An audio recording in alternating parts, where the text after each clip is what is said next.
if you continue to support Donald Trump, if you continue to support Republicans like this, you are a rube. You are a moron. You are an idiot. Sorry, I'm just telling the truth the only way that I can. And if you don't like it, go turn the channel to Rush Limbaugh or Sean Hannity or one of those other morons. Absolutely unbelievable stuff. And speaking of morons, I think I've kicked the right side of the aisle enough. Now it's time to kick the centrist in the Democratic Party. I have a couple of stories here. The first one, this is by Elaine Godfrey, writing for The Atlantic. It's dated May 6th. The youths in the Democratic Party are angry. 68 chapters of the College Democrats are urging voters not to donate to the party's congressional campaign arm after it instituted a new policy to protect incumbents from primary challenges. The protesting students say that the change will deter young candidates and people from historically marginalized communities from running for office. Their outrage isn't just noteworthy because they represent younger voters in the electorate. These young people are also some of the party's key organizers and activists. Hank Sparks, the 20-year-old president of the Harvard College Democrats, which is spearheading the boycott, said, quote, "As college Democrats, we did a lot of work to build the new Democratic majority. This is a policy that's going to silence a lot of voices like ours." End of quote. They did do a lot of work. College Democrats helped form the backbone of the party's organizing infrastructure. The chapters currently boycotting the policy change from the Democratic Congressional Campaign Committee canvassed and phone banked for dozens of Democratic congressional candidates across the country, including some of the 40 so-called majority makers who flipped House seats from red to blue. Alumni from these College Democrats chapters have gone on to work for lawmakers on Capitol Hill and as staffers on presidential campaigns, and some have even run for office themselves.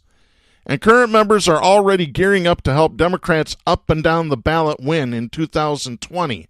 Until the boycott's announcement, progressive organizations and lawmakers such as Representative Alexandria Ocasio-Cortez of New York had been the most vocal opponents of the DCCC's new rule. The fact that the College Democrats, the party's stalwart organizers and its future leaders, staffers, and reliable voters have joined in the protest demonstrates that they, too, are worried the party is setting itself up for failure. But we've talked about that on this show for 4 years now. The DCCC unveiled the new standards in March, which require vendors hoping to do any work with the committee, political consulting firms or campaign advertisers, for example, to sign on to a set of terms. The one the College Democrats oppose is an agreement for vendors not to contract with any primary candidate who is challenging an incumbent Democrat.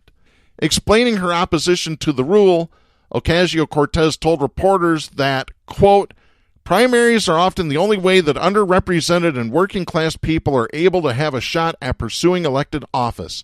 End of quote. During a closed-door meeting with DCCC Chair Cheri Bustos on March 27th, leaders of the House Progressive Caucus pressured her to reverse the new standards, which she did not, by the way. The controversy surrounding the vendor rule embodies one of the central debates currently roiling the party.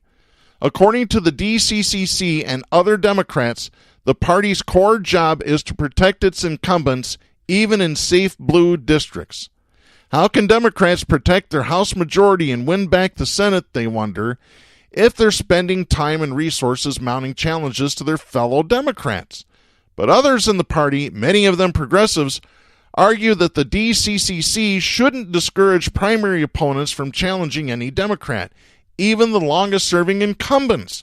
After all, what if such incumbents no longer represent the interests of their constituents? The protesting College Democrats, whose views run the ideological gambit, argue that the DCCC's new vendor rule shows that the party is ignoring its younger voices, their voices, in favor of maintaining the status quo. The policy, they say, will only serve to stymie the evolution of the Democratic Party, which is skewing younger, browner, and more female. The DCCC might see the victories of outsider candidates in 2018, such as Ocasio-Cortez, as a reason to impose the vendor rule. She mounted the first primary campaign in more than a decade against Joseph Crowley, beating the powerful Queens-based congressman who was long considered a future Speaker of the House. But the college Democrats argue that victories like hers are evidence that the party should be allowing, if not encouraging, primary challenges, especially in safe blue districts. Clearly, they say the district was ready for new representation. That's not to say that progressive candidates were responsible for the House majority. To the contrary, moderate candidates provided the most wins in the last midterm elections. Well, yeah, when the options are Republican and Republican light, we've already had that conversation on this show before. Yeah, I disagree with that last sentence from the Atlantic. That is absolutely not the case. Sorry, this country is swinging more left, and the sooner they realize it, the better off it'll be for them. That's the truth. Continuing the story, Ruby Schneider, the 20-year-old chair of the College Democrats at the University of Michigan, which worked on behalf of several state and federal candidates during the midterms, including Representative Alyssa Slotkin, said, quote, "We are stakeholders in the future of the Democratic Party. We want to see a party that reflects diverse identities and is open to change." End of quote. Schneider adds that primary challenges allow for necessary shifts. Several of the college Democrats that the reporter with the Atlantic spoke with cited increased voter support across the country for progressive proposals such as Medicare for All and the Green New Deal, and suggested that preventing progressives from launching primary challenges will hinder the party from achieving those goals. Ben Pierce, the president of the University of Southern California College Democrats, said, quote, "We have a bunch of younger and progressive Democrats who want the party to be taken in that direction, only to see the leadership and the establishment not be responsive to our needs." End of quote.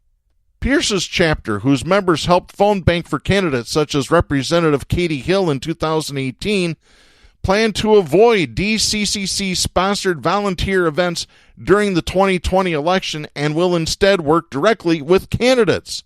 Pierce adding, quote, "I don't think it does the party any favors to protect incumbents who might not be as responsive to the new voices that are coming forward." End of quote. The DCCC has taken issue with the criticism of its new policy, pointing out that its focus is on maintaining the Democratic House majority and expanding the political map for Democrats, not replacing progressives with other progressives. But they're not.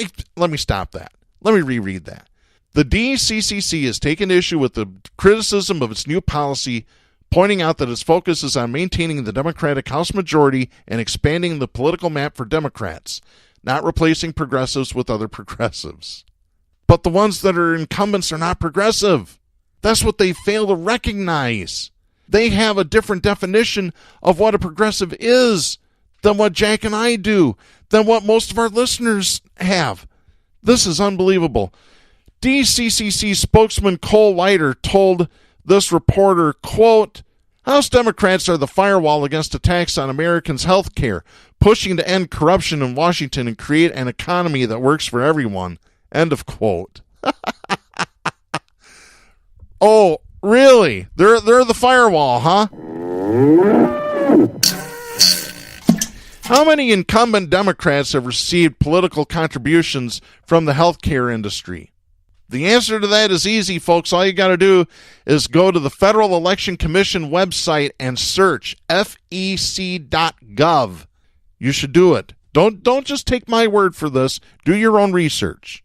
Here's what else Cole Leiter said. Quote, "The DCCC is already well into our work to fortify this newly won House majority and expand the battlefield further into districts that haven't had the opportunity to elect a Democrat in decades." End of quote. It's also worth noting that the DCCC actively works to put progressives in office. Really? Show me the proof. Apparently, they've got it here in this article. Let me keep reading here.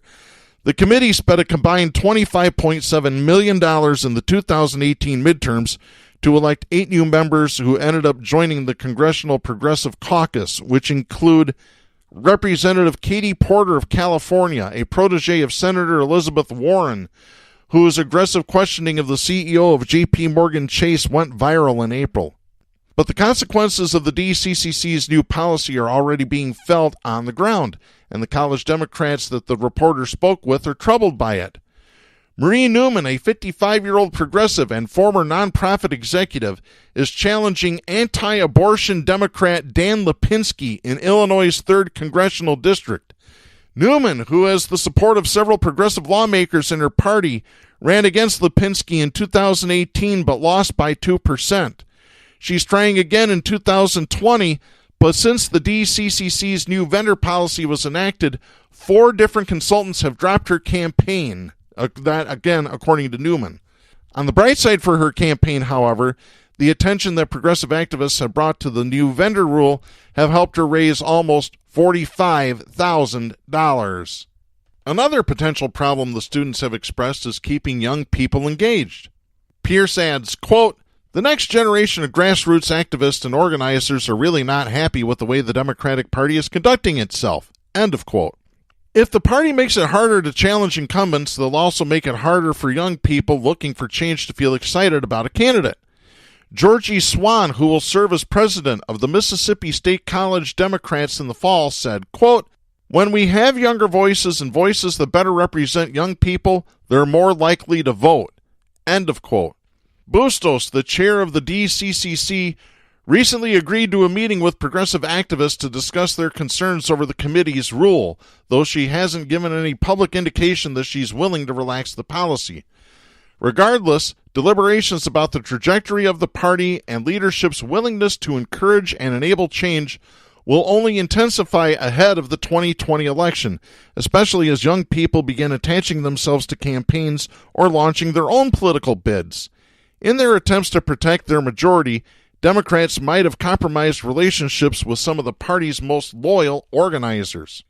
Kayla Everett, the 23-year-old outgoing president of the University of Missouri College Democrats, who plans to volunteer for a political campaign this fall, said, quote, "People concerned about this issue aren't just going to go away, which is something to keep in mind if you're party leadership." End of quote. But it's not 68 anymore. It's over 70. We have an update to this. We have this story. This is by Rebecca Nickel at the Dartmouth, which is America's oldest college newspaper.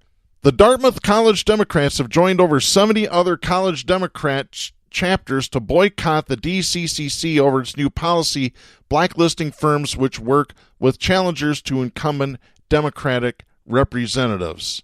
So, and it goes through and tells the story of what we just talked about.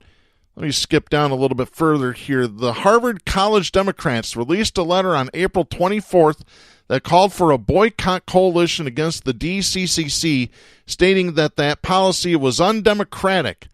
College Democrats chapters across the nation, including those at Princeton University, the University of Virginia, and Yale University, promptly joined the coalition.